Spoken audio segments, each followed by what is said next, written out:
A veces nos llegan consultas de cómo prepararse o cómo puedo dibujar como para tener el apto o para ser aprobado, digamos, o para tener un apto en un puesto de trabajo, ¿no? Algo importante a decir es que no hay una forma perfecta de dibujar y que esto, digamos, éticamente no correspondería, ¿no?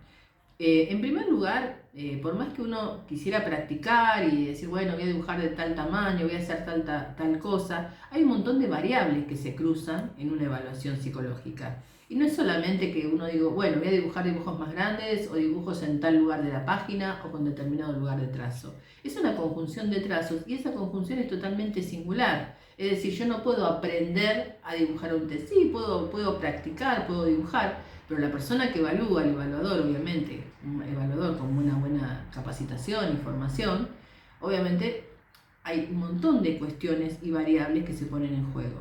Por ejemplo, dos personas o tres personas pueden dibujar un dibujo grande, pero lo van a hacer con una presión. La presión, por ejemplo, es singular. Nadie le puede copiar la presión a otro. La presión está formada por el trazo, la anchura del trazo, la coloración del trazo y la tensión del trazo. Cada una de estas variables tiene multiplicidad de factores que pueden intervenir. Esto es la tensión, la firmeza del trazo.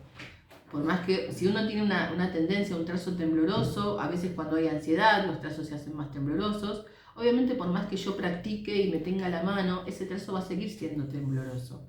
Pero independientemente de eso, por ejemplo, volviendo al ejemplo de ese dibujo grande, por ejemplo, con una presión profunda va a tener una significación totalmente diferente que con una baja coloración. Y como les decía, la presión tiene un factor genético y es individual, es la energía y el psicodinamismo de cada sujeto. Y cada persona tiene un psicodinamismo y un potencial energético con un bagaje genético totalmente diferente. Desde ese punto de vista, y también hay otros factores que son totalmente singulares en el análisis, no hay algo que pueda decir, bueno, voy a dibujar de tal manera. Lo importante, yo creo que en una evaluación, cuando uno tiene que ser evaluado de alguna manera por alguna causa, es ser lo más sincero posible y lo más comprometido en la tarea que se implica. Eso en cierta forma es lo importante. No se trata de que el dibujo sea más lindo o más feo. Lo que se trata justamente es de que la persona va a volcarse con total sinceridad y total compromiso a la tarea que está siendo abocada. Y será cuestión del evaluador después también considerar si ese perfil de aptitudes, en el caso laboral o de competencias, aunado por ejemplo al CV, aunado a lo que la persona tuvo en la entrevista, hay un montón de variables. Esto pasa muchas veces en el campo laboral, donde está esta ansiedad por querer decir, bueno, a ver, ¿cómo tengo que dibujar?